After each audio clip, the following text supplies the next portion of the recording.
La Bible révèle que la fin de toute chose est proche et que Dieu appelle tout homme à pouvoir se réjouir de la seconde venue de Jésus-Christ. L'objectif de cette présentation est de vous préparer à être du nombre de ceux qui gardent les commandements de Dieu et le témoignage, la foi de Jésus-Christ. Bonjour à toutes et à tous et bon sabbat à chacun d'entre vous. Et je tiens à vous souhaiter en Jésus-Christ une bonne année 2021, dans le sens que vous puissiez continuer votre préparation, quel que soit le jour, le mois ou l'année dans lequel vous vous trouvez et nous nous trouvons. Et je vous invite à pouvoir aussi porter le ministère dans vos prières, de sorte que nous puissions continuer à être en bénédiction à chacun d'entre vous, et notamment dans cette période troublée dans laquelle nous sommes, laquelle a empêché bien des fois que nous puissions visiter le troupeau du Seigneur. Et nous vous invitons justement à garder dans vos prières le ministère pour que votre serviteur soit en mesure de pouvoir continuer l'œuvre pastorale en dépit justement de cette succession de confinement, pas confinement, etc. Car il y a effectivement beaucoup d'âmes à visiter et nous avons besoin de sagesse et de réflexion pour pouvoir continuer l'œuvre. Nous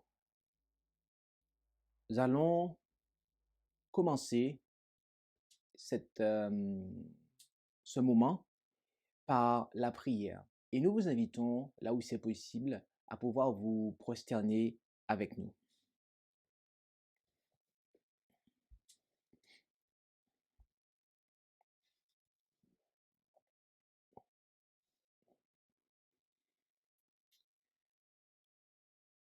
Notre Dieu, notre Père céleste,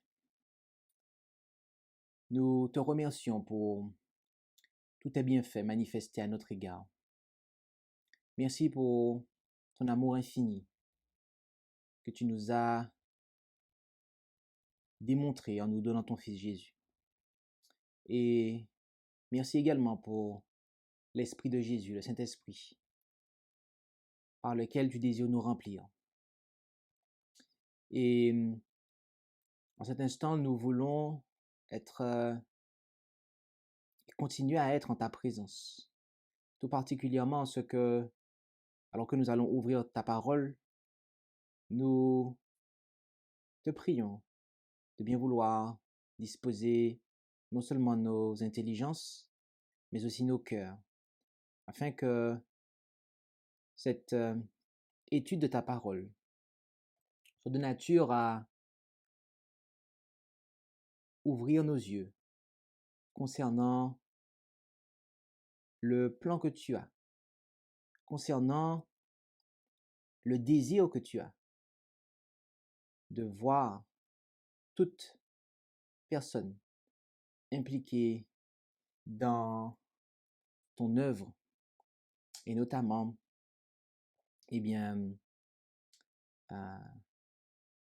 les femmes. Que ta volonté soit faite dans la vie de chacun. Et c'est en Jésus que nous t'en prions pour ta gloire. Amen.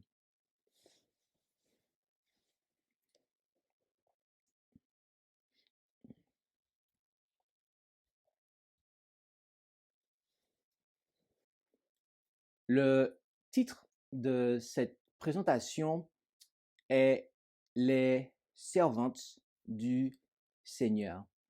Et il s'agira là d'une présentation qui ne sera pas nécessairement exhaustive, bien que nous allons considérer pas mal de références, mais dont l'objectif sera, comme le titre l'indique, de montrer que toute femme que Dieu appelle est une servante de l'Éternel, une servante du Seigneur, et de brosser le tableau, de brosser l'étendue du service à laquelle le Seigneur appelle la femme.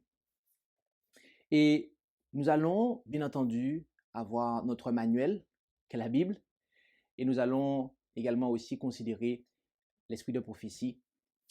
Et j'aurai également l'occasion, à certains moments, d'agrémenter cela de petits exemples, mais pas trop, d'accord? Un ou deux. Commençons avec le commencement, la Genèse, la femme originelle. En Genèse chapitre 1, verset 27, nous lisons que Dieu créa l'homme à son image. Il le créa à l'image de Dieu. Il les créa mâle et femelle, nous est-il dit. Ce qui a été créé à l'image de Dieu, dans toute l'acceptation du terme, c'est le genre mâle et femelle. Évidemment, Adam, à lui seul, physiquement parlant, était à l'image de Dieu, l'être que l'on appelle Dieu, le Père. Mais la divinité, les êtres composant la divinité, que sont le Père et le Fils, qui sont les deux seuls êtres de la divinité. Il n'y en a pas trois, il n'y en a que deux en fait. Il y a effectivement trois personnes, mais que deux êtres. En ce que ces deux êtres sont présents partout par le Saint-Esprit, d'accord, qui est une personne, mais qui n'est pas un être, d'accord. Et en résumé, je ferme cette parenthèse, l'homme et la femme ont été créés à l'image de Dieu. Et ainsi, la femme, pourrait-on dire, est une partie de l'image de la divinité, de ce qui a été créé à l'image de la divinité. En ce que vous avez Jésus qui est sorti de Dieu, l'image se retrouve avec l'homme et la femme. La femme a été tirée de l'homme. Jésus porte le nom de son Père, de même la femme porte le nom de son mari. Il y a cette relation que nous trouvons entre le Père et le Fils, ainsi que l'homme et la femme. La femme, nous dit aussi l'Écriture, est un complément de l'homme, tel qu'on peut le voir en Genèse chapitre 2, verset 18, où nous lisons « Et l'Éternel Dieu dit, il n'est pas bon que l'homme soit seul, je lui ferai une aide semblable à lui. » Autrement dit, une aide appropriée, qui correspond à ses besoins, de manière à le compléter.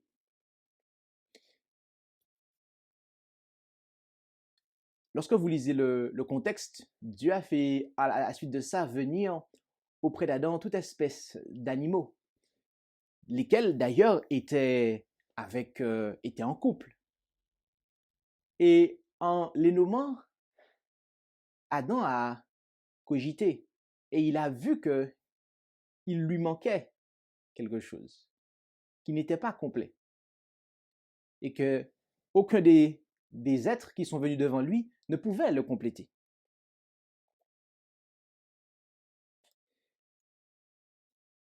La femme est donc une aide pour l'homme, une aide qui lui est semblable et qui le complète.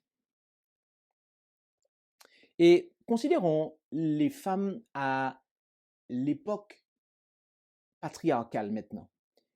Les femmes à l'époque patriarcale, et avant d'aller plus loin, je tiens à dire que cette présentation sera une gradation, à savoir qu'il nous faut cumuler tout ce que nous allons considérer en fait, de manière à avoir une image globale en fait.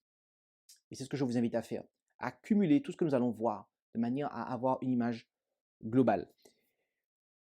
Entre Adam et Abraham, nous n'apprenons pas grand-chose des femmes, si ce n'est qu'un descendant de Caïn a introduit la pluralité des épouses, à savoir la polygamie. Mais lorsque nous considérons entre Abraham et Moïse, nous apprenons beaucoup de la représentation biblique d'une société patriarcale. Le père était le chef de la famille élargie, y compris de ses enfants et petits-enfants. Et la raison pour laquelle les fils étaient plus valorisés que les filles était que ces dernières s'en allaient et devenaient membres d'une autre famille. D'accord? Par conséquent, les fils, eh bien, sont davantage mentionnés dans la généalogie que ne l'étaient les femmes, à l'exception de quelques-unes dont l'histoire était particulière. Et l'Écriture nous dit que la femme avait pour rôle, notamment en Genèse 18, verset 6, de cuisiner. Genèse 18, verset 6,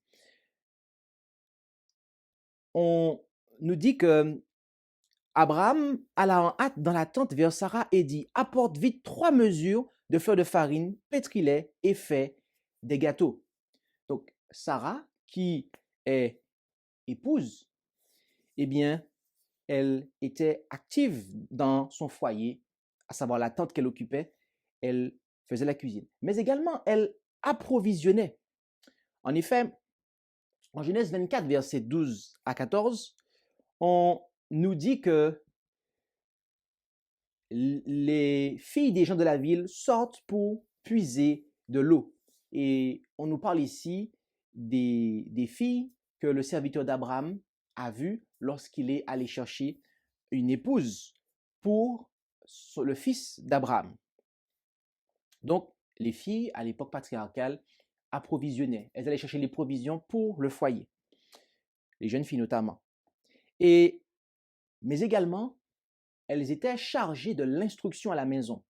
Elles étaient chargées de l'instruction à la maison, tel qu'on peut le lire en Genèse 25, versets 24 à 27, où on nous dit au verset 27 que Jacob était un homme paisible, se tenant dans les tentes.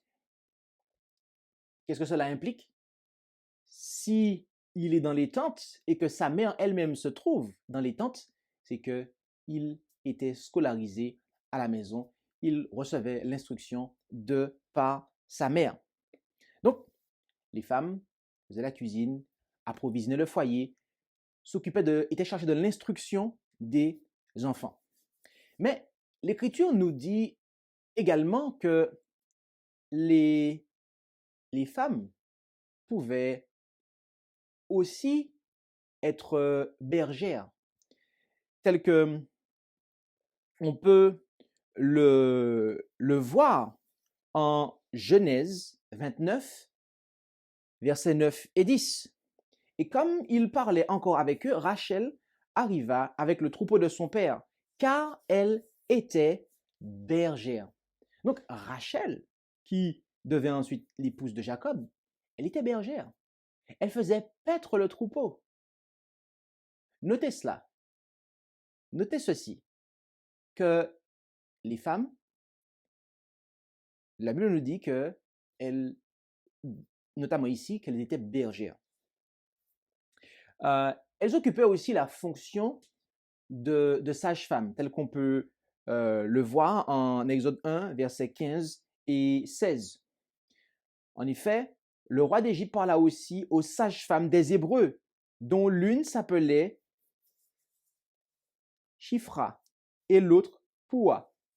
Et il dit, quand vous accoucherez les femmes des Hébreux et que vous les verrez sur les sièges, si c'est un fils, vous le ferez mourir, mais si c'est une fille, qu'elle vive. Ainsi, il y avait des femmes du peuple hébreu qui occupaient la fonction de sage-femme. Et j'aimerais que nous puissions considérer un instant l'aspect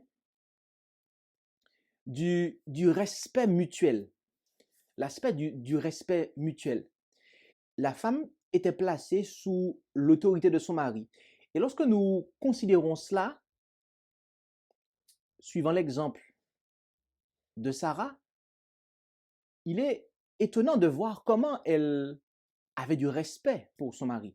En effet, l'Écriture nous dit en Genèse 18, verset 12, « Et Sarah rit en elle-même et disait, « Quand je suis vieille, aurai-je ce plaisir? Mon Seigneur aussi est vieux. » Sarah appelait son mari mon Seigneur, dans le sens que celui qui est au-dessus d'elle, d'accord? Cela n'était pas un blasphème ou une quelconque, une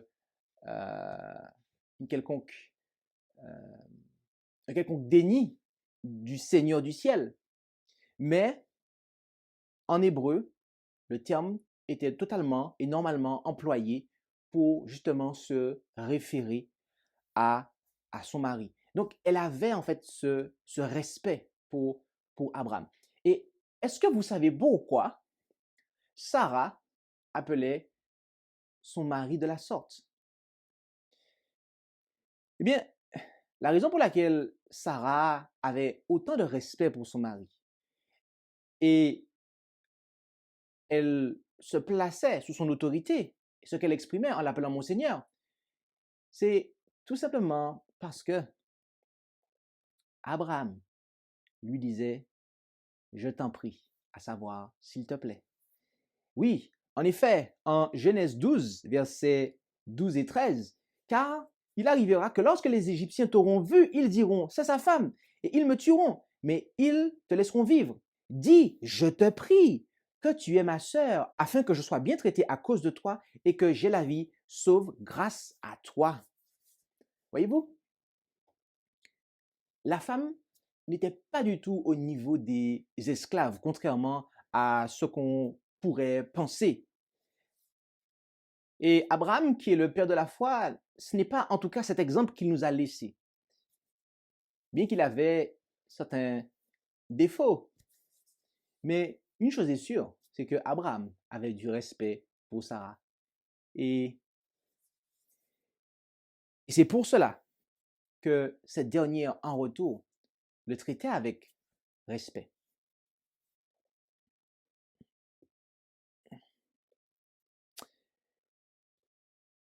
Abraham cherchait à avoir le consentement de son épouse.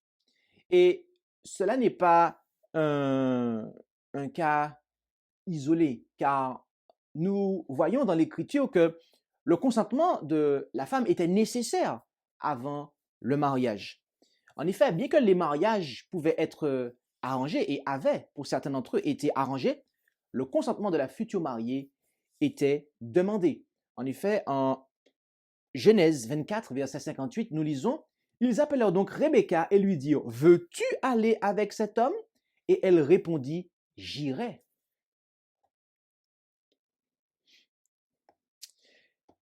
Considérons à présent les femmes sous la loi mosaïque. Dans la théocratie israélite qui fut établie après l'Exode, le code des lois reprenait les principales caractéristiques du système patriarcal, tout en atténuant certains des pires maux. La polygamie, par exemple, n'était pas interdite en raison de la dureté du cœur, mais elle était réglementée. Le divorce nécessitait un certificat légal qui donnait à la femme divorcée la liberté de se remarier, tel qu'on peut le voir en Deutéronome 24, versets 1 à 4. Les femmes israélites étaient dépendantes du chef de famille, qu'il soit père ou aussi mari. Et à moins d'être veuve ou divorcée, elles ne pouvaient pas faire de vœux sans le consentement de ce dernier. Pourtant, leur statut était bien plus élevé que celui des nations environnantes. Lors du mariage, la femme passait de l'autorité de son père à celle de son mari. Un homme ne pouvait jamais vendre sa femme, même s'il l'avait prise comme captive à la guerre, tel qu'on peut le lire en Deutéronome 21, versets 10 à 14. Et il ne pouvait vendre sa fille que dans le but de devenir une épouse secondaire pour son maître ou pour le fils du maître. Elle ne pouvait être revendue à un étranger et ne sortait pas au bout de 6 ans, comme la femme esclave hébraïque ordinaire non vendue pour le mariage, tel qu'on peut le voir en Deutéronome 15, versets 12 à 14. S'il arrivait qu'un homme séduisait une femme célibataire, eh bien, il devait payer la dot habituelle pour la prendre comme épouse. Il ne pouvait jamais divorcer. Et en cas d'adultère, la peine pour les deux parties était la mort. Et il y a encore un bon nombre de réglementations dans lesquelles nous voyons que la femme est impliquée. Nous n'avons fait que citer quelques-unes. Et car nous voulons insister sur le point suivant, c'est que sous la loi mosaïque, le respect pour la mère était un devoir. La loi hébraïque traitait les hommes et les femmes de la même façon. Le respect du père et de la mère était exigé. Les crimes de violence contre l'homme ou la femme étaient punis de la même manière. En effet, en Exode 21, versets 15 à 17, celui qui frappe son père ou sa mère sera puni de mort. Celui qui maudit son père ou sa mère sera puni de mort. La femme également était présente dans la vie religieuse. En effet, les femmes jouaient un rôle dans la vie religieuse, et notamment dans l'enseignement et l'observance du sabbat. Le commandement même nous le laisse entendre en Exode 20, verset 10. Mais le 7e jour est le repos de l'Éternel ton Dieu. Tu ne feras aucune œuvre en ce jour-là, ni toi, ni ton fils, ni ta fille, ni ton serviteur, ni ta servante, ni ton bétail, ni l'étranger qui est dans tes portes. Donc ici, on s'adresse à ceux qui sont à la tête du foyer, père, mais aussi mère. Et les familles entières célébraient la Pâque ensemble, dont la mère, bien évidemment. En effet, en Exode 12, versets 3, 14 et 15, notamment au verset 15, il est dit « Car toute personne qui mangera du pain levé depuis le premier jour jusqu'au 7e sera retranchée d'Israël. » D'accord? Donc, tout le monde devait observer la Pâque. Personne, il n'y a pas d'exception, ne devait manger du pain levé. Et donc, la femme, y compris dans le foyer. Et les femmes et les filles pouvaient accompagner les hommes aux fêtes de la Pentecôte ou des tabernacles, tel qu'on peut le voir en Deutéronome 16, versets 10, 11, 13, 14 et 16. Puis, verset 10, tu célébreras la fête des semaines à l'honneur de l'Éternel ton Dieu, en présentant de ta main l'offrande volontaire, que tu donneras selon que l'Éternel ton Dieu t'aura béni. Et tu te réjouiras devant l'Éternel ton Dieu, toi, ton fils, ta fille, ton serviteur et ta servante, et le Lévite qui est dans tes portes, l'orphelin et la veuve qui seront parmi toi au lieu que l'Éternel ton Dieu aura choisi pour y faire habiter son nom. Et au verset 14, et tu te réjouiras en célébrant la fête, toi, ton fils, ta fille, ton serviteur et ta servante, etc., etc.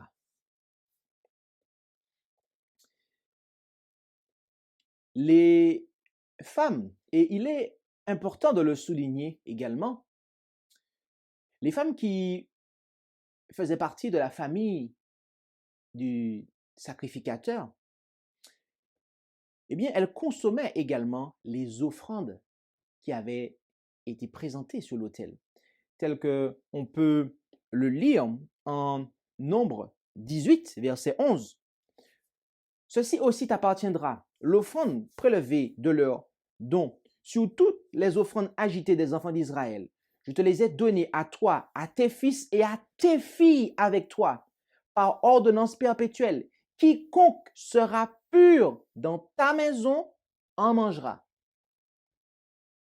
Donc, les femmes appartenant aux familles de sacrificateurs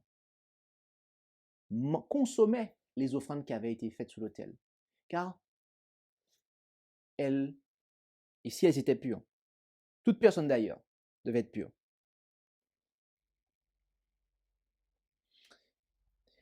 L'Écriture nous parle également de prophétesse dans l'Ancien Testament. Marie, la sœur de Moïse, était prophétesse, telle qu'on peut le lire en Exode 15, verset 20. Et Marie, la prophétesse, sœur d'Aaron, prit dans sa main le tambourin, et toutes les femmes sortirent après elle avec des tambourins et en dansant. Il y avait aussi Hulda, qui était prophétesse, telle qu'on peut le lire en 2 Rois 22, verset 14. Et il quija le sacrificateur, Ashikam, Akbor, Shaphan et Asaja s'en allèrent vers Hulda, la prophétesse. Et je m'arrêterai là. L'Écriture nous parle également aussi d'une autre prophétesse dénommée Déborah. En Juge 4, verset 4, en ce temps-là, Déborah, prophétesse, femme de Lapidophe, jugeait Israël. Notez que on nous dit qu'elle jugeait également, en plus d'être prophétesse, elle jugeait Israël. En d'autres termes, elle était juge. Et j'aimerais que nous puissions pendant un instant nous pencher sur Déborah, la femme juge. Pourquoi Déborah fut-elle suscitée en tant que juge? Car la raison pour laquelle nous nous posons cette question, c'est que en Israël, un juge équivalait à un chef militaire. Alors, pourquoi Déborah comment a-t-elle fait pour accéder à cette fonction de juge? Quelles circonstances ont fait qu'elle en est arrivée là? Lisons un verset. Juge 5, verset 7. Les chefs manquaient en Israël, dit Déborah. Ils manquaient jusqu'à ce que je me sois levé, moi Déborah, que je me sois levé comme une mère en Israël. Notez que Déborah, en prophétisant, dit qu'elle s'est levée comme une mère en Israël. Elle ne dit pas qu'elle s'est levée comme un père en Israël, mais bien comme une mère en Israël. Donc, le Seigneur ne l'a pas poussée à se lever comme un père. Il ne l'a pas poussée, comme on dirait familièrement aujourd'hui, à porter la culotte. Non. Il l'a poussée à se lever comme une mère pour la nation. Et la messagerie du Seigneur nous apporte la clarification à ce sujet dans Daughters of God à la page 37 en disant « Il demeurait en Israël une femme renommée pour sa piété, et par elle le Seigneur choisit de délivrer son peuple. Son nom était Déborah. Elle était connue comme une prophétesse, et en l'absence des magistrats habituels, le peuple cherchait auprès d'elle conseil et justice. » Donc, habituellement, il y avait des magistrats, en fait, des hommes, mais ils étaient absents, ils faisaient défaut. Et donc, comme elle jouissait d'une bonne réputation, et qu'elle était pieuse, eh bien, et qu'elle était prophétesse, donc elle parlait sous l'inspiration de Dieu, eh bien, le peuple est naturellement allé la voir. Et il s'est naturellement rendu vers cette mère spirituelle, pourrait-on dire, d'Israël. Ainsi, c'était une mère face à l'absence du père de famille que Déborah était face à l'absence des chefs d'Israël. Et je pense que nous connaissons tous, plus ou moins, ou nous avons tous plus ou moins connaissance de l'expérience de la famille, pourrait-on dire, monoparentale, où parfois il y a un parent qui effectivement, se lève et doit conduire le foyer en l'absence de l'autre. Ce n'est pas l'idéal que Dieu avait et a pour l'humanité, à savoir qu'il n'y ait qu'une seule figure dans un foyer. Mais Dieu peut néanmoins bénir. Et c'est ce qu'il a fait à ce moment-là.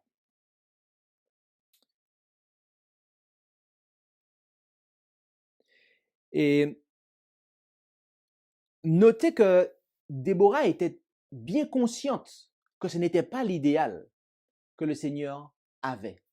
En effet, elle déclara à l'homme que Dieu avait préalablement choisi pour délivrer le peuple.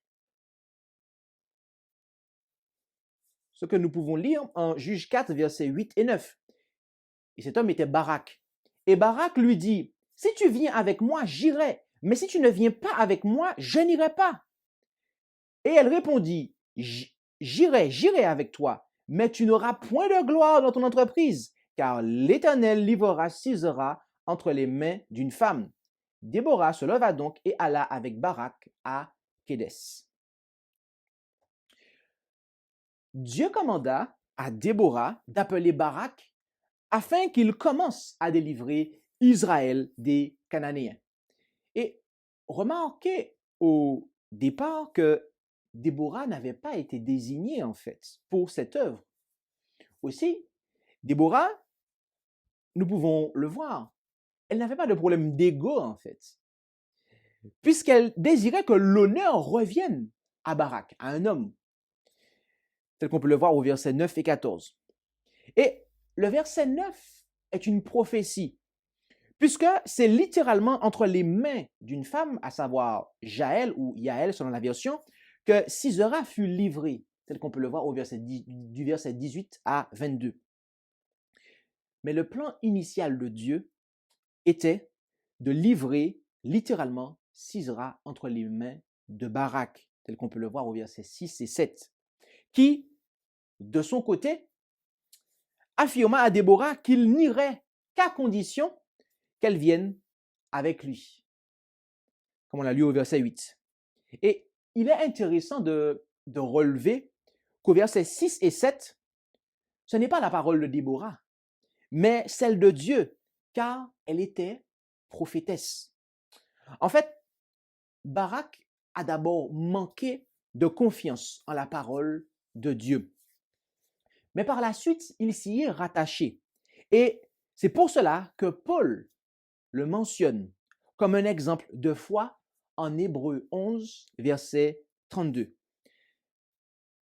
Donc, il est manifeste que Déborah ne fut pas suscitée pour détourner le plan de Dieu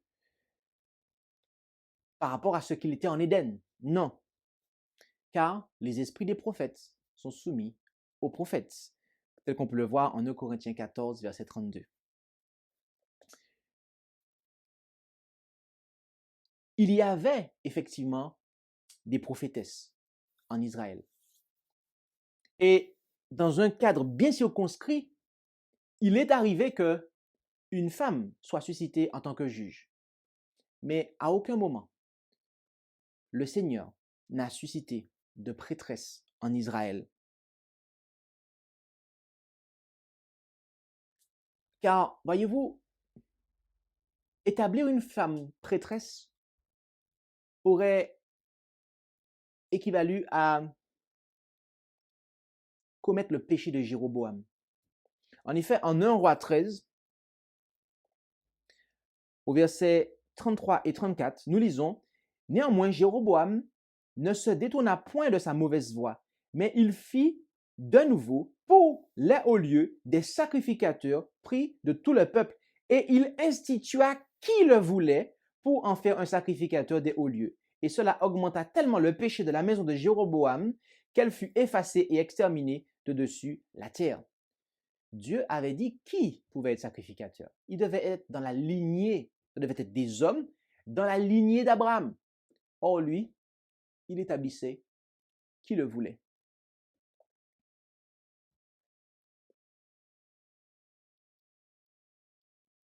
Et ce texte est intéressant lorsque nous le plaçons à côté d'Ésaïe, Ésaïe 3, verset 12, où il nous est dit, en Ésaïe 3, verset 12, « Mon peuple a des enfants pour oppresseurs, et des femmes dominent sur lui. Mon peuple, tes guides t'égarent et t'ont fait perdre le chemin que tu dois suivre. L'Éternel se présente pour plaider, il est debout pour juger les peuples. » Notez qu'il est dit ici que lorsque le peuple de Dieu a notamment des femmes qui dominent, qui dirigent, qui conduisent, eh bien, c'est l'égarement. Déborah était prophétesse. Le don de prophétie n'est pas celui de présider, tel qu'on peut le voir en Romains 12, versets 6 à 8. Et c'est Dieu qui l'a conduit dans cette œuvre sans annuler l'ordre qu'il avait institué en Éden. Rappelons aussi que les chefs faisaient défaut à ce moment-là. Ce n'est donc pas une situation idéale. Mais dans le texte que nous venons de voir, les anciens ne font pas défaut. Donc, il y a un contraste frappant entre les femmes dont il est parlé ici en Ésaïe 3 et celui de Déborah.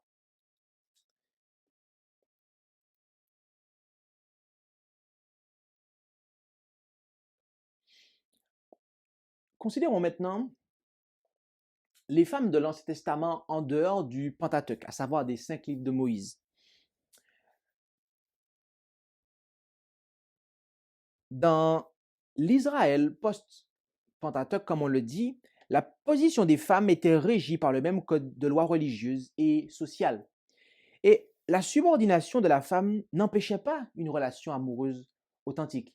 En effet, en Ecclésiaste 9, verset 9, il nous est dit « Vis joyeusement tous les jours de la vie de ta vanité avec la femme que tu aimes, qui t'a été donnée sous le soleil pour tous les jours de ta vie, et c'est là ton partage dans la vie et au milieu de ton travail que tu fais sous le soleil. » Et bien évidemment, le mari devait perpétrer l'exemple d'Abraham en ce qui concerne le respect pour son épouse. En Proverbe 18, verset 22, « Celui qui a trouvé une femme a trouvé le bonheur. C'est une faveur qu'il obtient de l'Éternel. » Pourtant, les prophètes ont jugé nécessaire d'annoncer le contentement de Dieu face à la négligence et à la cruauté envers les femmes, en particulier les mères et les veuves, tel qu'on peut le lire en Michée, chapitre 2, verset 9. « Vous chassez les femmes de mon peuple, de leur maison, chérie. Vous ôtez pour toujours ma gloire de dessus leurs enfants. » Et vous pouvez comparer cela avec Amos 1, verset 13 et Ésaïe 10, verset 1 et 2. Il y a de nombreuses références dans l'Ancien Testament quant à la menace que représentent les femmes querelleuses, méchantes et immorales. Quelques-unes sont Proverbe 21, verset 9, 19, chapitre 6, verset 24 et 26, ainsi que le chapitre 7. Mais il y a aussi de nombreuses références aux femmes de bonne intelligence, sages, gracieuses et encore d'autres qualités. Considérons celui d'Abigaïl. En 1 Samuel 25, verset 3, 23 et 31, cet homme s'appelait Nabal et sa femme s'appelait Abigaïl. C'était une femme de bon sens et belle de visage, mais l'homme était dur et méchant dans ses actions. Et il était de la race de Caleb. Verset 23. Quand donc Abigaïl aperçut David, elle se hâta de descendre de son âne, se jeta sur son visage devant David et se prosterna en terre. Verset 31. Ceci ne te sera point en achoppement, dit-elle à David, et le cœur de mon Seigneur n'aura point le remords d'avoir sans cause répandu le sang et de s'être vengé soi-même. Et quand l'Éternel aura fait du bien à mon Seigneur, tu te souviendras de ta servante. Abigaïl a été suscitée par le Seigneur pour se placer sur le chemin de David en toute humilité afin de prévenir ce dernier de poursuivre et de mettre à exécution des pensées de vengeance qu'il avait à l'égard de Nabal, qu'il avait maltraité, lui ainsi que ceux qui étaient avec lui. Et elle a parlé avec sagesse à David. Et grâce à cette femme, David n'a pas donné suite à l'esprit de vengeance qui l'animait. On nous parle aussi en Proverbe 11, verset 16, de la femme gracieuse qui obtient de l'honneur et les hommes robustes obtiennent des richesses. Oui, la femme gracieuse obtient l'honneur. L'incarnation du caractère féminin est la bonne épouse qui est industrieuse, débrouillarde, habile, gentille, sage, honorée, pieuse. Lisons cela ensemble en Proverbe 31, versets 10 à 31.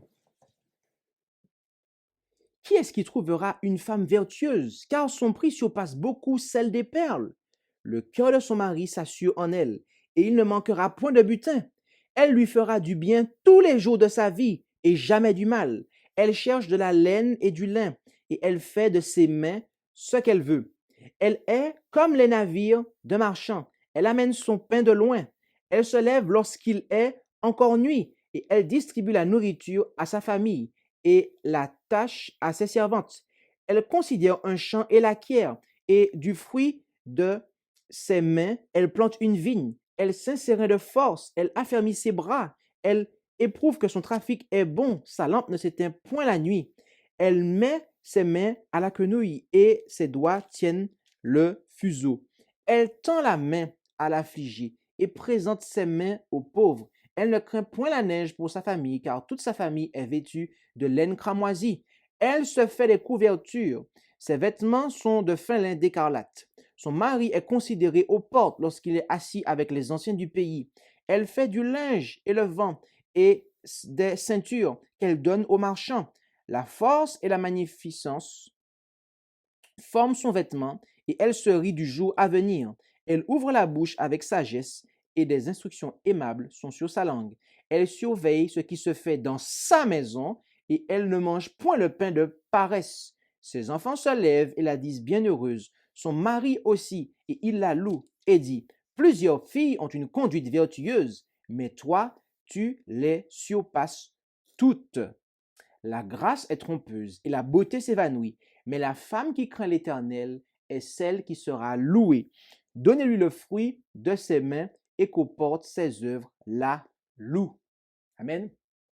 Voilà la description, une description de la femme vertueuse.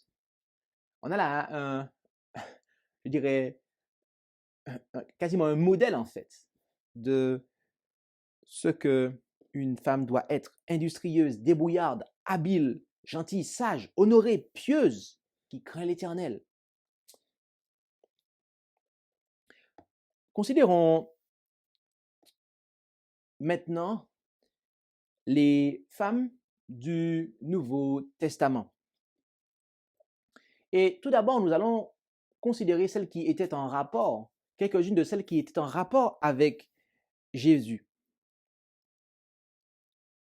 Bien que la femme juive de cette époque ait pu, selon ses capacités et ses possibilités, exercer une influence considérable sur son mari et ses fils, sa sphère d'influence se situait encore principalement dans le foyer en tant qu'épouse, mère et femme au foyer.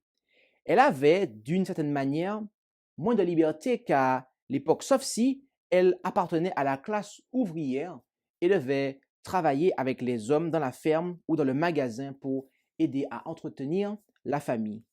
Elle était membre de la communauté religieuse, mais de façon limitée. Elle pouvait fréquenter la synagogue dans la section des femmes, laquelle était probablement une galerie, et pouvait participer aux grandes fêtes annuelles avec sa famille. Mais elle était exemptée de l'étude de la Torah et de tous les devoirs religieux positifs liés à des périodes spécifiques. La principale exception à cette dernière étant la préparation du sabbat et en particulier l'allumage des bougies au début du sabbat et bien sûr l'observation du jour du sabbat.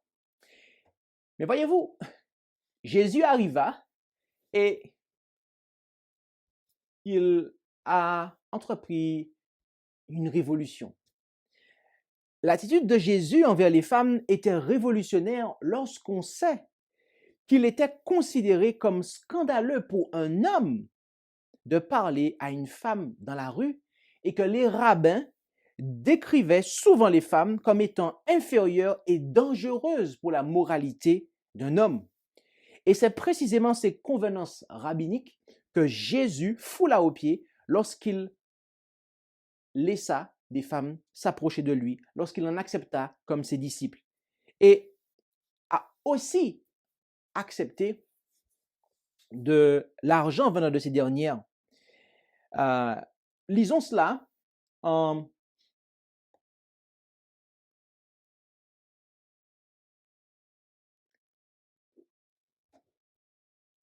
Luc 8, versets 1 à 3. Ensuite, Jésus allait tout du moins, je reprends. Ensuite, Jésus allait de ville en ville et de village en village, prêchant et annonçant la bonne nouvelle du royaume de Dieu. Et les 12 étaient avec lui, ainsi que quelques femmes qui avaient été délivrées d'esprits malins et de maladies, savoir Marie appelée Magdalène, et de laquelle étaient sortis 7 démons, et Jeanne, femme de Chouza, intendante d'Hérode, et Suzanne, et plusieurs autres qui l'assistaient de leurs biens. Donc, Jésus était avec ses disciples. Mais il y avait aussi, donc les 12, mais il y avait aussi d'autres qui étaient des femmes et qui les suivaient et qui assistaient, qui finançaient le ministère de ces hommes, d'accord? Notamment de Jésus.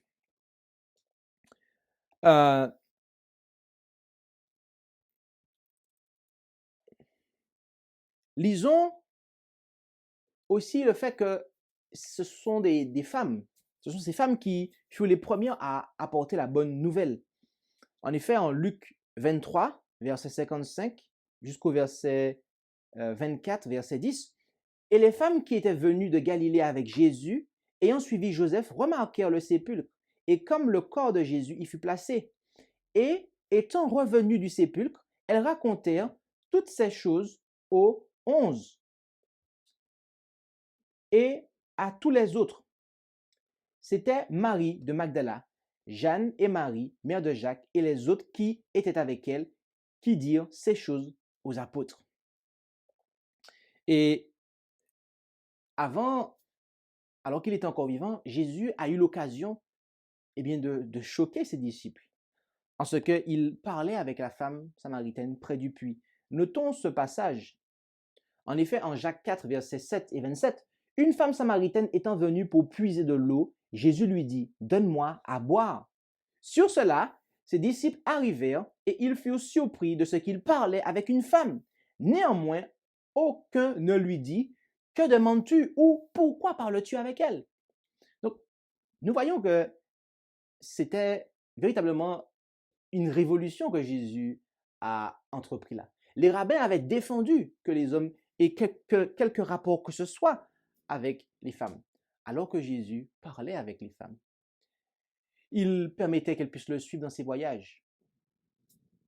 Et il les a même inspirées à parler pour lui, à annoncer qu'il était ressuscité.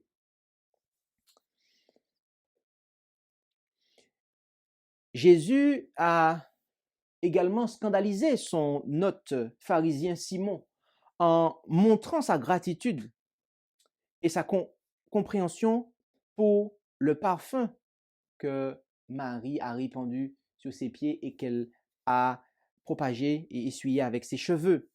Matthieu 26, versets 6 à 13, Luc 7, versets 36 à 50. Jésus a également accepté l'amitié ainsi que l'hospitalité de Marthe et de Marie, tel qu'on peut le voir en Luc 10, versets 38 à 42 et en Jean 11, versets 1 à 5. Et à travers cela, tous ses pieux ennemis ne pouvaient l'accuser d'impureté en parole ni en acte. Jésus a enseigné une conception élevée du mariage et limitait le divorce au cas et uniquement au cas d'infidélité conjugale. Le seul péché, le seul élément qui, mis à part la mort, peut être accepté, c'est l'infidélité conjugale pour le divorce. Et il maintenait la norme unique, à savoir pas de polygamie, une seule femme, et exigeait aussi la pureté de la part des hommes, en Matthieu 5, versets 27, 28, 31 et 32. Cependant, sans tolérer le péché, il a pardonné à la femme adultère qui s'est cachée devant lui, tel qu'on peut le voir en Jean 8, versets 1 à 11. Et beaucoup des paroles qu'il a prononcées étaient basées sur des expériences de femmes.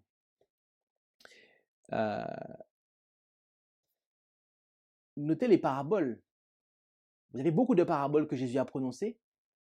Eh bien, il y a des femmes qui sont impliquées, en fait, qui sont prises comme illustration.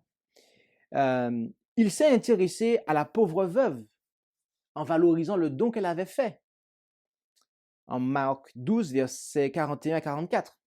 Et son premier miracle a été accompli par respect pour la volonté de sa mère, tel qu'on peut le voir en Jean 2, versets 1 à 11. Et l'une de ses dernières paroles sur la croix fut de confier sa mère aux soins de Jean, au chapitre 19, versets 25 et 27. Voilà comment Jésus a agi, a considéré et a enrôlé aussi les femmes auprès de lui et avec lui.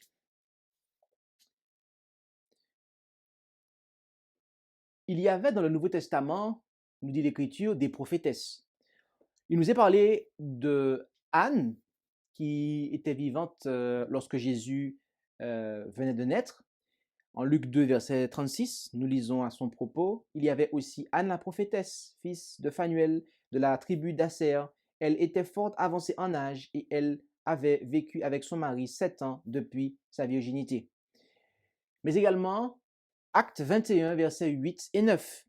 Le lendemain, Paul et nous qui étions avec lui, étant partis, nous vînmes à Césarée, et étant entrés dans la maison de Philippe l'évangéliste, qui était l'un des 7 diacres, nous logeâmes chez lui. Il avait 4 filles vierges qui prophétisaient. Donc, là encore, dans le Nouveau Testament, nous voyons que les femmes prophétisent. D'ailleurs, au passage, lorsqu'une femme prophétise, pensez-vous qu'elle prophétise en se taisant? Pensez-vous qu'elle garde le silence lorsqu'elle prophétise? Vous ne pouvez pas prophétiser et avoir la bouche fermée. Il faut parler. Ok, gardez cela à l'esprit quelques instants encore. Considérons les femmes dans le livre des Actes. Il nous est parlé de Dorcas, qui était à Jopé. Elle était disciple. On l'appelait Tabitha, à savoir en grec Dorcas, gazelle. Et elle faisait beaucoup de bonnes œuvres et d'aumônes. Donc, Dorcas venait au secours des plus démunis. On nous parle aussi de Lydie. Lydie qui était une marchande de pourpre et qui a exercé l'hospitalité. En effet, acte 16, versets 14 et 15, et une certaine femme nommée Lydie de la ville de Thyatire, marchande de pourpre, qui craignait Dieu, écoutait, et le Seigneur lui ouvrit le cœur pour faire attention aux choses que Paul disait. Et quand elle eut été baptisée avec sa famille, elle nous fit cette prière. Si vous m'avez jugé fidèle au Seigneur, entrez dans ma maison et y demeurez. Et elle nous y obligea.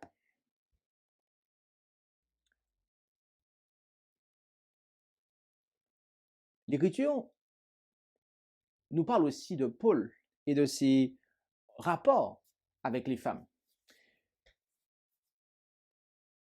Beaucoup ont l'impression, et ont encore l'impression, que Paul était le plus misogyne de tous. Car il a eu des propos, il a écrit des choses qui, d'après ces personnes-là, s'opposent avec d'autres textes de l'Écriture. Mais qu'en est-il réellement? Paul était-il réellement misogyne? Nous allons commencer par considérer les textes qui sont pris le plus souvent pour revendiquer que Paul était misogyne et qu'il n'avait pas une haute considération pour la femme. Notons premièrement 1 Corinthiens 11, verset 3. Et il nous faut commencer par ce passage-là. D'accord? Mais je veux que vous sachiez que Christ est le chef de tout homme et que l'homme est le chef de la femme et que Dieu est le chef de Christ.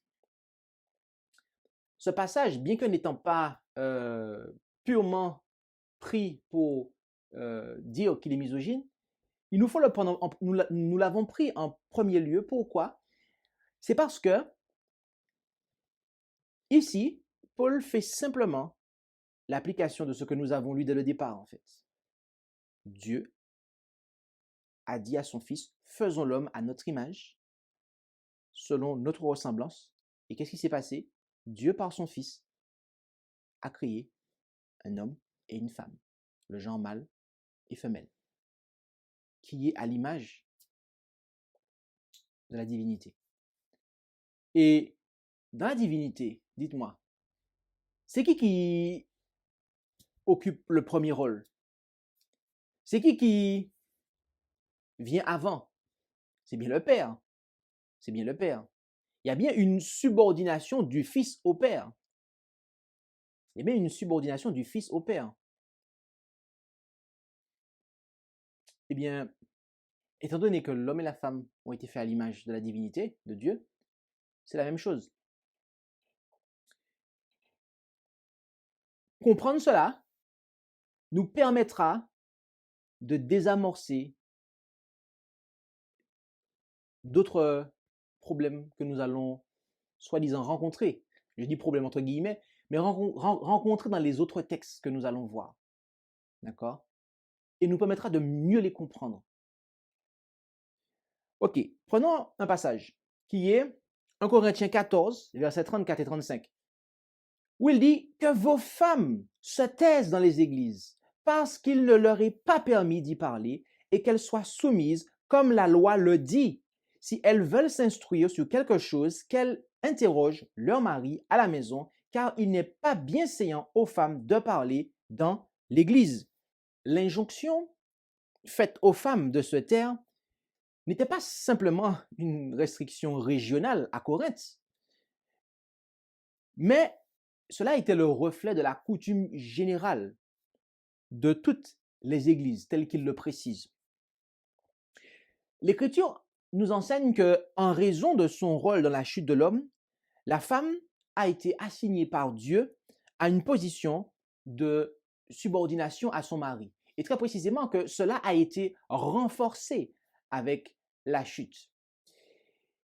Et plusieurs textes peuvent être considérés pour cela, que nous allons vous donner en référence. Genèse 3, versets 6 et 16, Éphésiens 5, versets 22 à 24, 1 Timothée 1, versets 11 et 12, Tite 2, verset 5, 1 Pierre 3, versets 1 et 5 et 6. De ce fait, Dieu insista davantage sur la responsabilité de l'homme quant à la gouvernance du foyer et aussi à l'instruction de la famille en général. La procédure selon laquelle les femmes devaient demander à leur mari, eh bien, avant de parler, cette procédure permettait d'éviter premièrement, les interruptions inconvenantes dans le service du culte et, deuxièmement, il s'agissait là de remettre à leur place certaines qui n'avaient pas d'égard pour l'autorité de l'homme. Et nous allons le voir dans quelques instants, ce deuxième point. Car la violation de cette coutume était considérée comme une honte et était source de reproches pour les églises grecques et juive. Donc, notons cela. Notons que il y avait là, premièrement, la première raison de cela, c'est d'éviter les interruptions inconvenantes dans le service du culte. Et deuxièmement, et nous allons le voir maintenant, c'est de remettre certaines femmes à leur place, lesquelles ne respectaient pas en fait l'autorité. 1 Timothée 2, versets 11 à 12, 11 et 12 très précisément. 1 Timothée 2, versets 11 et 12. Que la femme écoute l'instruction en silence, en toute soumission, car je ne permets pas à la femme d'enseigner, ni de prendre autorité sur son mari, mais elle doit demeurer dans le silence. Les Écritures font clairement reposer sur l'homme l'exercice de l'autorité. Par conséquent, il convenait et convient toujours que les femmes croyantes, lorsqu'elles évoluent en communauté, notamment ecclésiale, qu'elles aient égard à cela.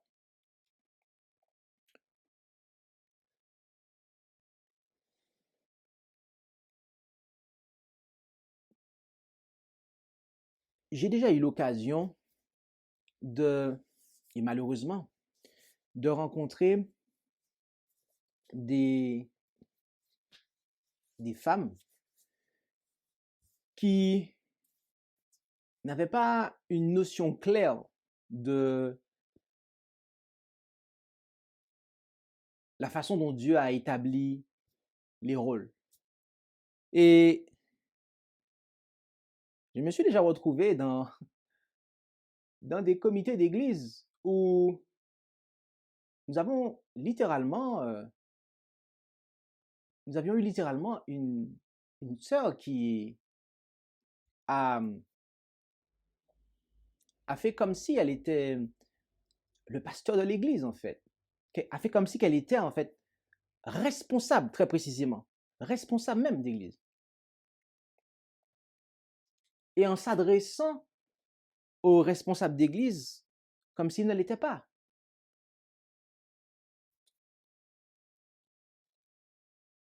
Dans un autre cas, il y a eu une sœur mariée qui parlait beaucoup plus que son mari. Elle parlait beaucoup plus que son mari. Et c'était comme si c'était elle qui portait la culotte, en fait.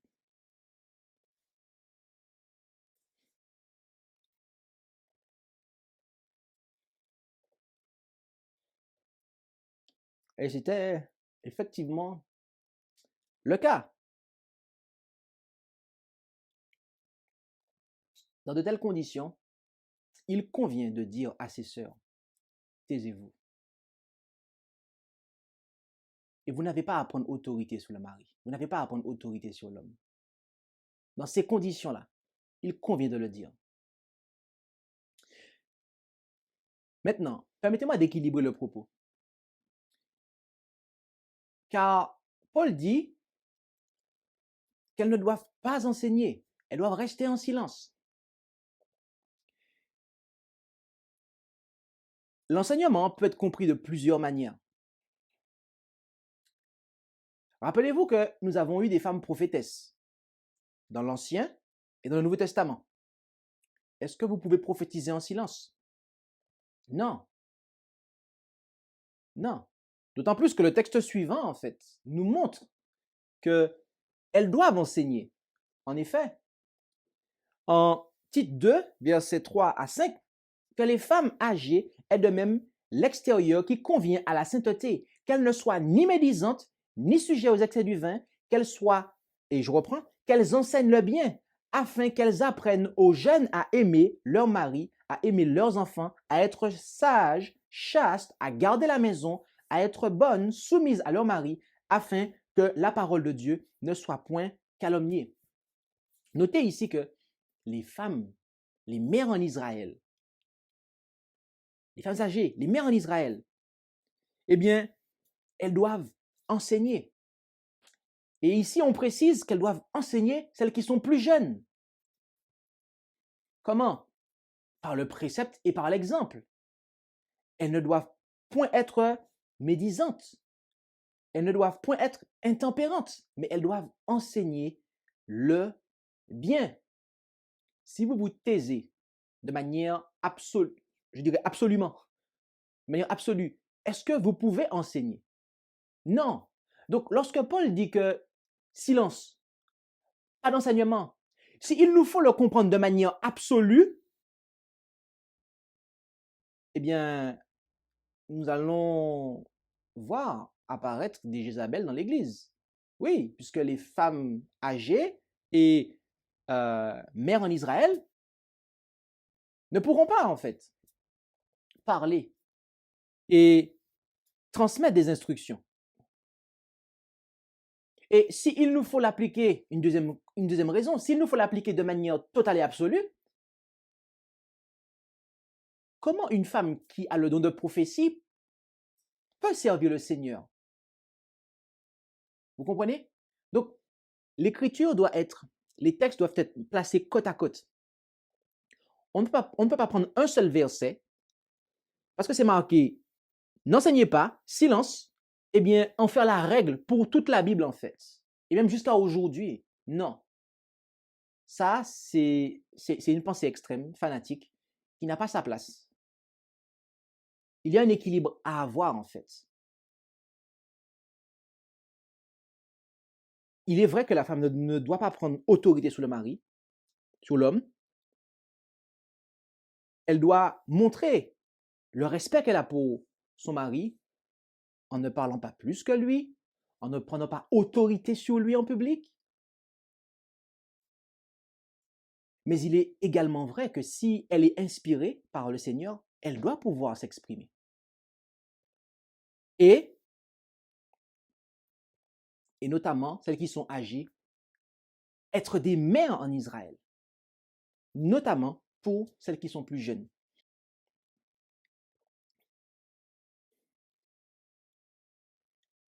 Car, voyez-vous, si ce que nous venons de dire ici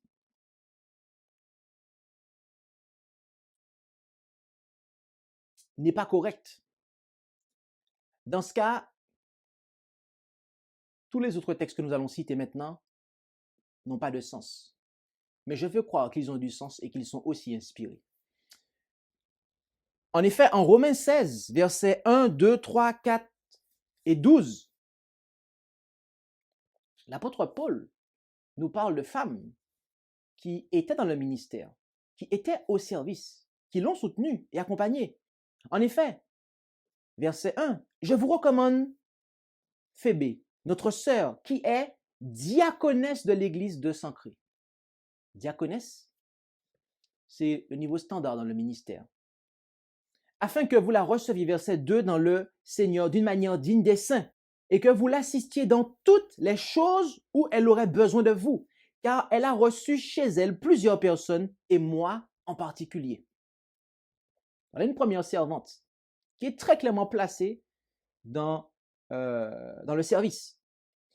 Saluez, verset 3, Priscille et Achias, donc la femme et le mari, mes compagnons d'œuvre en Jésus-Christ. Ils ont accompagné Paul, un couple, hommes et femmes, et qui ont exposé leur vie pour la mienne. Et ce n'est pas moi seul qui leur rend grâce, mais encore toutes les églises des gentils. Verset 12. Saluez Tryphène et Tryphos qui ont travaillé pour le Seigneur. Saluez Perside, la bien-aimée qui a beaucoup travaillé pour le Seigneur. Paul nous dit que ces femmes ont travaillé, et même beaucoup travaillé pour le Seigneur.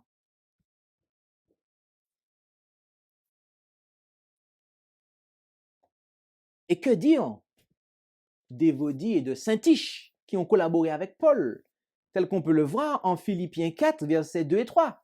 J'exhorte Évodie et j'exhorte Syntyche à être d'un même accord dans le Seigneur. Je te prie aussi, fidèles collègues, sois-leur en aide. Elles ont combattu avec moi pour l'Évangile, aussi bien que Clément et mes autres compagnons de travaux, desquels les noms sont dans le livre de vie.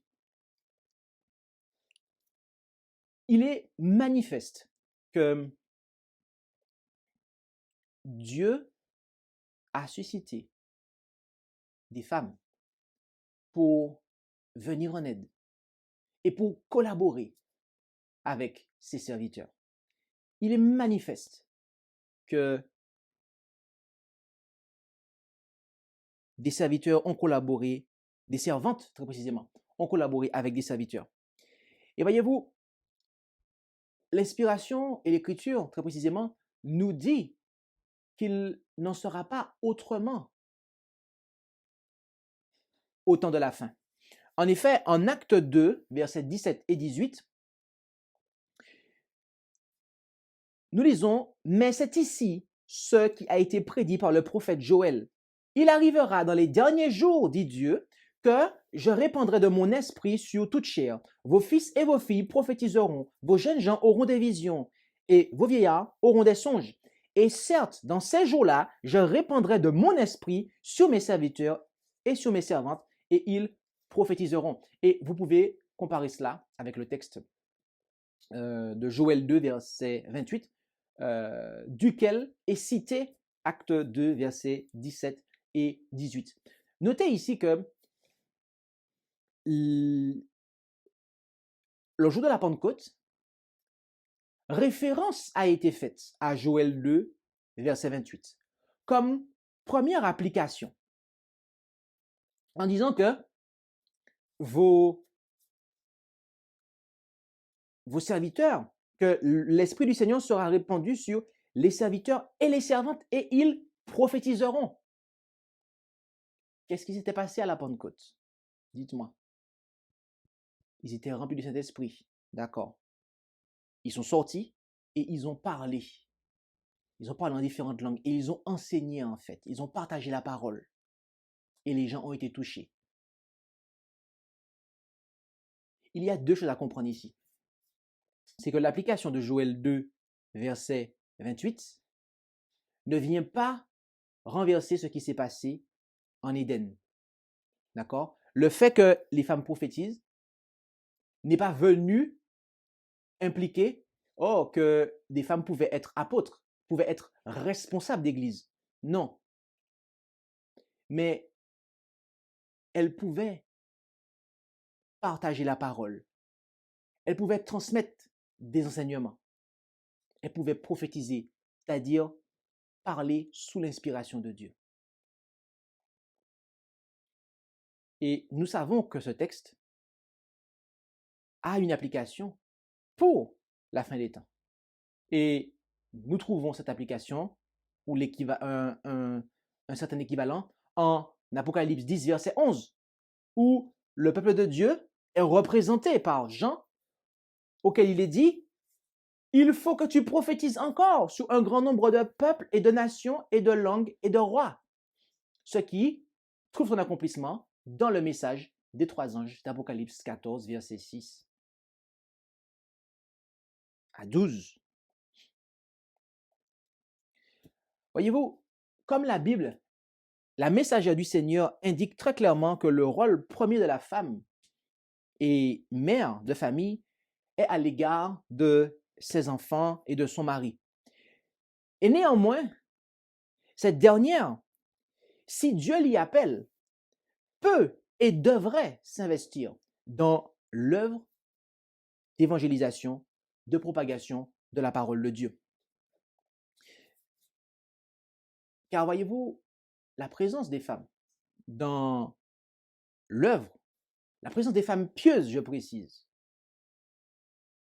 pas des Jézabel, mais la présence de femmes pieuses dans l'œuvre est nécessaire. En effet, en Évangélisé, page 424, paragraphe 5, les femmes peuvent être des instruments de justice accomplissant un saint ministère. C'est Marie de Magdala qui annonça la première Jésus ressuscité. Si là où il n'y a qu'une seule femme, il y en avait 20 qui fassent de cette mission sacrée, qui leur tient le plus à cœur, beaucoup plus de gens se convertiraient à la vérité. L'influence énoblissante et apaisante des femmes chrétiennes est nécessaire à l'œuvre solennelle de la prédication de la vérité, nous dit la messagère. Hommes et femmes, est-il dit, doivent être choisis. Évangélisé, page 425, paragraphe 2. Il faudrait choisir pour l'œuvre de Dieu des hommes sages, consacrés, qui pourront faire un bon travail pour gagner les âmes. Il faudrait aussi choisir des femmes capables de présenter la vérité d'une façon claire, intelligible et sans détour. Il nous faut des serviteurs qui comprennent l'œuvre radicale de la grâce qui doit être accomplie dans les cœurs. Ces hommes et ces femmes devraient être encouragés à entreprendre des efforts missionnaires dynamiques. Depuis longtemps, le besoin se fait sentir d'un plus grand nombre de ce genre d'ouvriers. Nous devons prier avec plus de ferveur. Seigneur, aide-nous à nous aider les uns les autres. Le moi doit être enseveli avec le Christ et nous devons être baptisés du Saint-Esprit. Alors, par nos paroles, par notre état d'esprit et notre manière de travailler, nous montrerons que le Saint-Esprit nous dirige.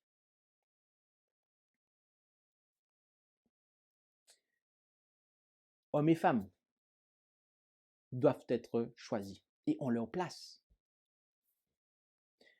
Je tiens juste à dire quelque chose. Ce n'est pas l'Esprit de Dieu qui nous pousse à croire ou à dire que aucune femme, quelle qu'elle soit, n'a sa place dans l'œuvre d'évangélisation, dans l'œuvre du partage de la parole de Dieu. À en croire la dernière portion que nous venons de lire là, ce n'est pas ça en fait. Et Joël 2, verset 28 ne nous encourage pas non plus, car serviteurs et servantes prophétiseront.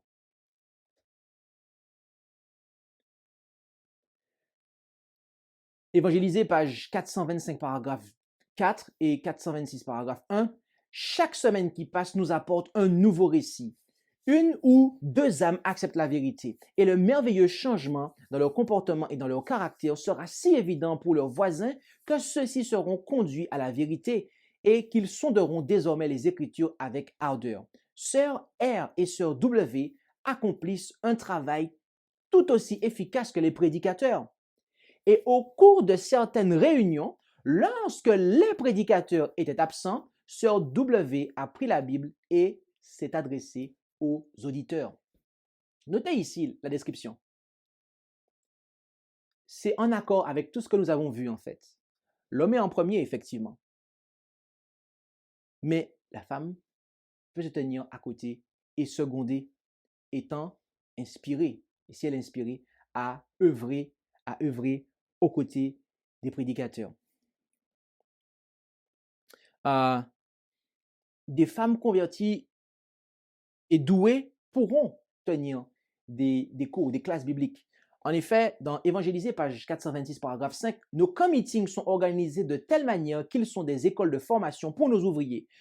Nous avons besoin d'acquérir une meilleure conception de la répartition des tâches et d'enseigner à tous la manière dont chacun doit porter comme il convient sa part de responsabilité.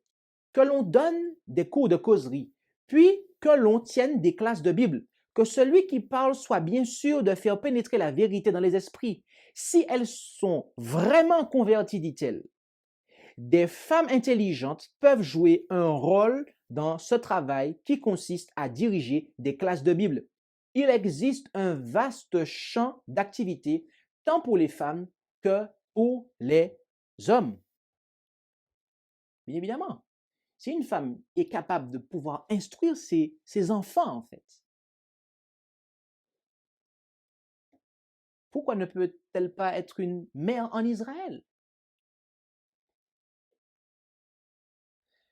Tous les ouvriers de la parole, voyez-vous, doivent être soutenus, nous dit l'Écriture.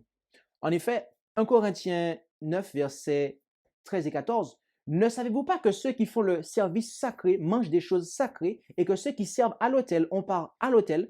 De même aussi, le Seigneur a ordonné à ceux qui annoncent l'Évangile de vivre de l'Évangile. » Rappelez-vous une chose, c'est que les femmes des familles des sacrificateurs mangeaient des offrandes qui étaient offertes sur l'autel. D'accord? Et ici, on nous dit, ne savez-vous pas que ceux qui font le service sacré mangent des choses sacrées? Comment cela leur était apporté? Comment ils vivaient en fait? Il y avait les offrandes, oui, mais il y avait la dîme et les offrandes. D'accord?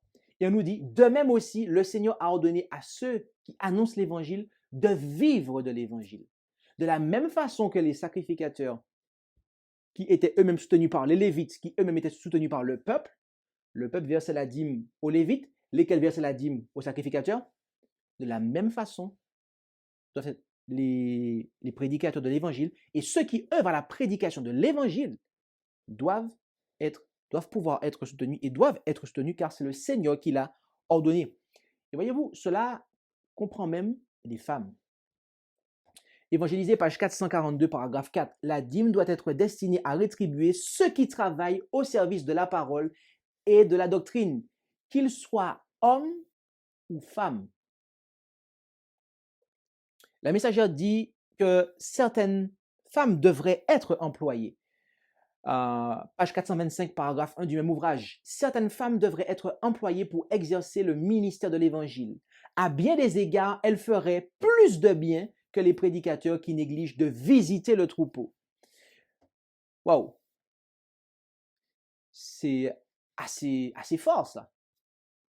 Nous allons développer cette partie-là. Nous allons développer, en fait, cette partie-là. Car elle dit ici que des prédicateurs qui négligent de visiter le troupeau. Serait-elle en train de dire que les femmes peuvent être impliquées dans l'œuvre pastorale?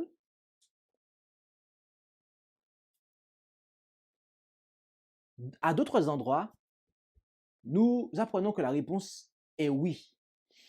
Dans Testimonies for the Church, volume 4, page 390, paragraphe 1, s'il y a une œuvre plus importante qu'une autre, c'est bien celle de faire connaître nos publications au public, l'amenant ainsi à rechercher dans les Écritures. Le travail missionnaire, introduire nos publications dans les familles, converser et prier avec et pour elles, est un bon travail qui éduquera les hommes et les femmes à faire l'œuvre pastorale, dit-elle. Hommes et femmes. D'accord? Et ici, elle lit cela au colportage. Donc ici, elle fait comprendre que le colportage, d'accord? Le colportage, c'est une œuvre qui est préparatoire à l'œuvre pastorale. Je tiens à faire une parenthèse ici. Combien d'entre vous souhaitez vous former à l'œuvre pastorale? Eh bien, faites du colportage, mes amis. Parce qu'en faisant le colportage, vous lisez, vous devez savoir qu'est-ce que vous présentez aux gens comme ouvrage. D'accord? Oui, mais pasteur, à notre époque, le colportage n'existe plus. Tu sais très bien. Il y a tous ces appareils-là, ces smartphones, ces tablettes. Les gens n'achètent plus de livres. Comment faire de colportage, pasteur? Dis-moi. Eh bien, viens tous les soirs à 19h sur la ligne Préparation le reste. Car nous lisons les écrits d'Ellen White. Et on se familiarise avec les écrits de la Messagère du Seigneur. On se familiarise avec les ouvrages. Et donc, on apprend en fait. Parce que les colporteurs d'avant, en fait, comme on dit en temps longtemps, d'avant, pour pouvoir vendre les ouvrages adventistes, ils devaient d'abord les avoir lus en fait. D'accord? Et c'est ça en fait qui les préparait, notamment. D'accord? Donc, la connaissance des publications en fait. La connaissance des publications. Et faire connaître aussi les publications. D'accord? Le fait de faire connaître également les publications.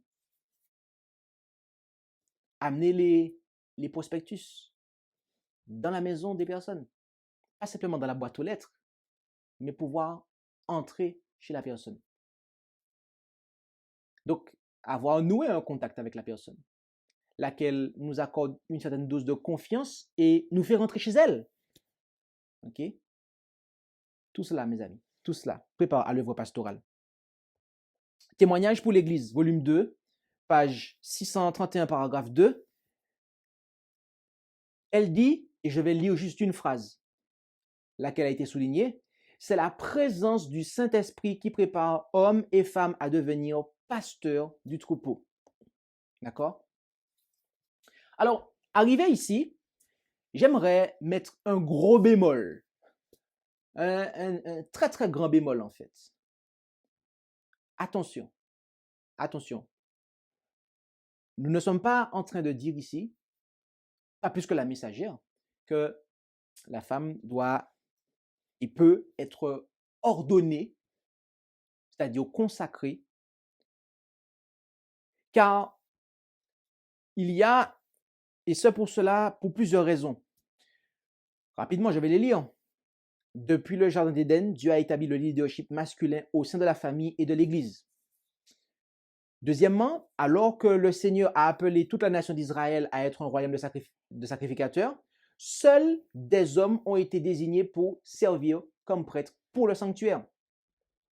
Troisièmement, alors que les hommes et les femmes étaient tous deux appelés comme prophètes, seuls les hommes offraient les sacrifices. Quatrièmement, seuls les hommes ont été oints par Dieu pour servir comme rois d'Israël et de Juda. Cinquièmement, 1 Corinthiens 11, verset 3, je veux que vous sachiez que le chef de tout homme est le Christ, que le chef de la femme est l'homme et que le chef du Christ est Dieu. Et sixièmement, les pasteurs anciens et les évêques doivent être maris d'une seule femme. Donc, très précisément, ceux qui sont à la tête de la congrégation, ceux qui exercent les responsabilités et qui dirigent. Et septièmement, alors que Jésus a engagé des femmes pour partager l'évangile, il n'a appelé que des hommes à servir en qualité d'apôtres. À la mort de Judas, son remplaçant a été choisi parmi les hommes. Donc, je tenais simplement à placer ce bémol ici, puisque on aurait pu croire qu'il s'agissait là ici d'une promotion en fait de la femme pour être ordonnée en tant que ministre de l'Évangile et donc de diriger une assemblée, d'administrer les services, souper du Seigneur, baptême, etc. L'Écriture ne contient pas d'éléments pour asseoir cela. Par contre, nous avons des éléments dans l'Écriture et dans l'esprit de prophétie, nous disons que la femme peut accomplir une œuvre pastorale. Mais vous savez, je comprends la question et l'interrogation qu'il y a dans votre esprit à l'heure où je vous parle. Vous vous dites, mais un pasteur, c'est un dirigeant. Un pasteur, c'est forcément... Donc, pourquoi tu dis que la femme peut faire l'œuvre pastorale et de notre côté, elle ne peut pas diriger en fait? La raison pour laquelle vous n'arrivez pas à comprendre cela en cet instant, c'est parce que vous devez désapprendre, mes amis, pas mal de choses pour les réapprendre convenablement en fait. D'accord? Et là, par la grâce de Dieu, nous allons désapprendre quelque chose pour le réapprendre convenablement. Ellen White a appelé les femmes à faire un travail en anglais de pastor. Mais elle n'a jamais dit qu'elles devaient être des ministers en anglais. Pastor, vous le comprenez, c'est pasteur en français. Et minister, c'est ministre. Lorsque Mme White s'adressait à des ouvriers qui avaient été ordonnés, consacrés, en anglais, en fait, le plus souvent, elle les appelait non pas pastor, mais minister ou elder, l'ancien. Étant désigné ainsi, cela faisait référence à des hommes qui étaient en position d'autorité dans l'Église, en fait. Mais l'aspect de pasteur, dans le jargon, en fait, d'Ellen White, n'implique pas nécessairement que la personne occupe une fonction de direction.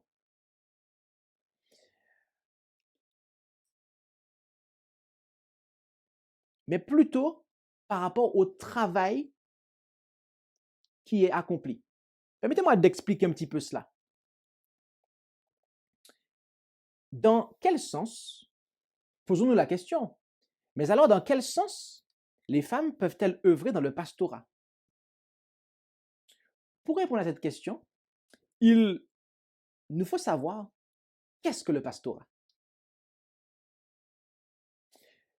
L'œuvre pastorale à l'égard des brebis consiste essentiellement à les visiter, les soigner, leur donner à manger, les protéger des bêtes sauvages. Et vous pouvez lire tout cela en Jérémie 23, verset 2, Ézéchiel 34, verset 8, 10, 12, Zacharie 11, verset 16 et 17.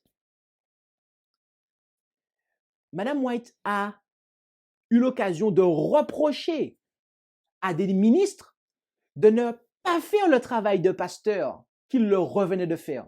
En effet, évangélisé, page 317, paragraphe 1, les devoirs pastoraux sont souvent honteusement négligés parce que le pasteur manque de courage suffisant pour sacrifier ses inclinations personnelles à la méditation et à l'étude. Le pasteur devrait visiter les foyers des membres du troupeau, conversant, étudiant et priant avec chaque famille et veillant au bien des âmes. Ceux qui ont exprimé le désir de connaître les principes de notre foi ne devraient pas être négligés, mais sérieusement instruits dans la vérité. Vous voyez,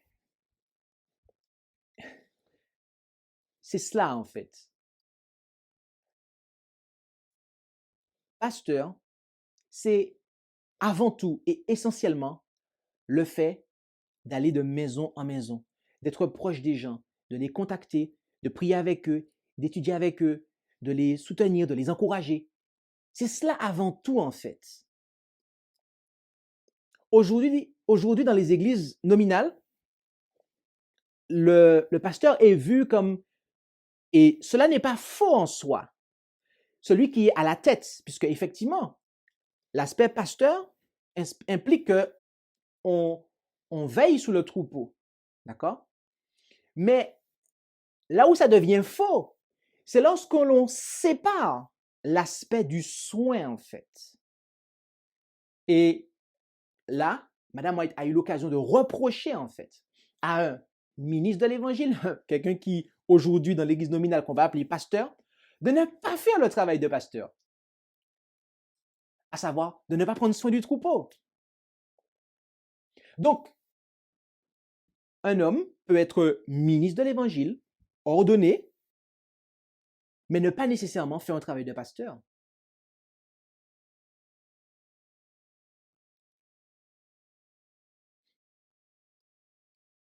Donc, est-ce que maintenant le raisonnement, on peut le renverser? Est-ce qu'il est possible d'avoir des femmes qui font un travail de pasteur, mais qui ne sont pas ordonnées?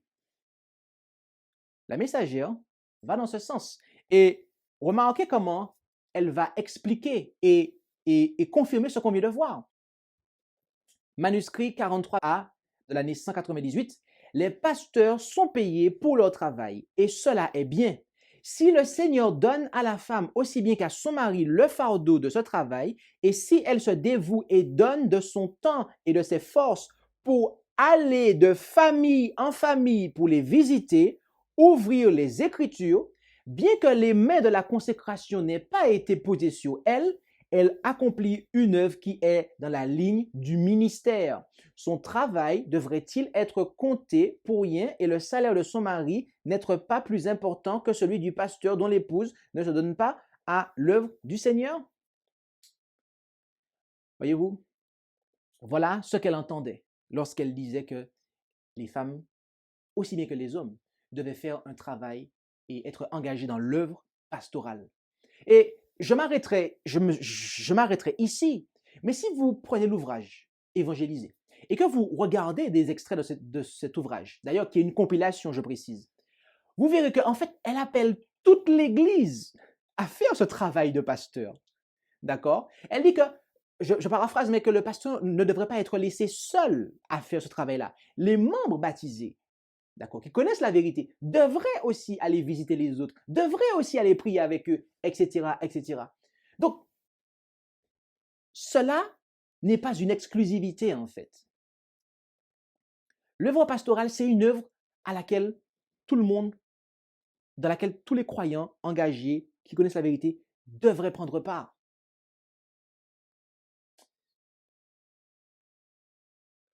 dont les femmes. Et si elles sont douées, pieuses, dévouées, dans certains cas, elle précise, elles devraient être employées, notamment si elles sont elles-mêmes épouses de pasteurs, elles devraient être rémunérées à part entière. Ce n'est pas simplement verser un salaire au mari pour compenser et pour couvrir les deux, mais à part entière parce qu'elles œuvrent également dans ce ministère. En conclusion, eh bien, je pense que les paroles de la femme dont Dieu s'est servi pour amener notre Seigneur Jésus-Christ sur la terre sont appropriées. Luc 1, verset 34 à 38. Alors Marie dit à l'ange, « Comment cela se fera-t-il puisque je ne connais point d'homme ?» Et l'ange lui dit, « Le Saint-Esprit viendra sur toi et la puissance du Très-Haut te couvrira de son ombre. C'est pourquoi aussi le Saint-Enfant qui naîtra de toi sera appelé le Fils de Dieu. Et voilà, Élisabeth, ta parente, a aussi conçu un fils en sa vieillesse. Et c'est ici le 6e mois de celle qui était appelée stérile, car rien n'est impossible à Dieu. » Et Marie dit, « Voici la servante du Seigneur, qu'il me soit fait selon ta parole. » Et l'ange se retira d'auprès d'elle. Amen. Alléluia. Telle est la prière que je formule pour toute femme qui aime le Seigneur.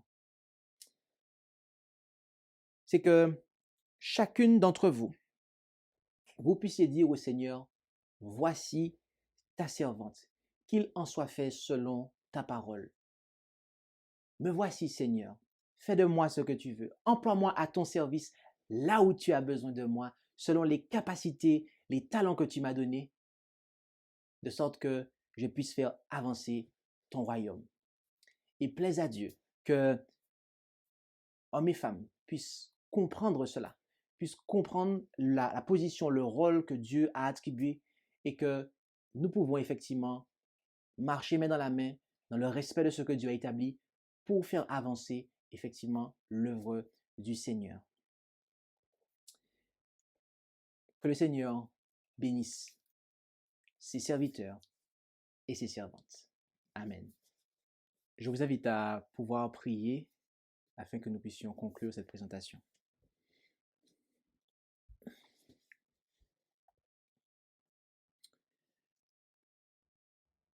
Notre Dieu, notre Père céleste, nous te remercions pour ta parole qui est véritablement une lampe à nos pieds, une lumière sur notre sentier. Et tu ne nous laisses pas dans les ténèbres concernant le rôle que tu as pour chacun d'entre nous. Dès le début, tu nous as fait savoir ce qu'il en était et tu as appelé la femme à venir et à compléter l'homme.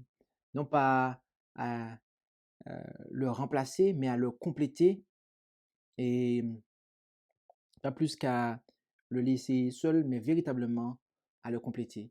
Et ce, dans tous les aspects, que ce soit dans la vie de famille, mais aussi au niveau ecclésial. Tu veux qu'il y ait cette complémentarité. Et donc, nous te prions de bien vouloir nous aider, notre Père Céleste, à comprendre cela. Que tu puisses enlever tout esprit qui en nous n'est pas de toi par rapport à la position et aussi tout extrême, car il y a des extrêmes effectivement sur cette question-là. Il y en a certains qui veulent aller au-delà de ce qui est permis et d'autres qui veulent aller bien en deçà de ce qui devrait être autorisé. Notre Père Céleste, nous te prions de nous accorder ton Saint-Esprit afin que nous puissions voir, avoir une vision juste et claire de ce que tu attends de tes serviteurs et de tes servantes. Bénis chacun d'entre nous et emploie-nous à ton service selon les capacités que tu nous as données et ce que tu as prévu que nous puissions faire. Et nous n'avons aucun mérite devant ta face, mais c'est par le sang précieux de Jésus que nous sommes lavés, purifiés de nos péchés et que nous pouvons nous approcher de toi, et c'est en son nom que nous te présentons cette prière. Amen. Merci d'avoir écouté cette présentation avec intérêt. Pour plus d'informations, consultez notre site internet lereste.org et suivez-nous sur Facebook ainsi que sur YouTube à @lereste. Vous pouvez aussi nous contacter par email à info@lereste.org ou par téléphone au +33 6 12 60 13 69.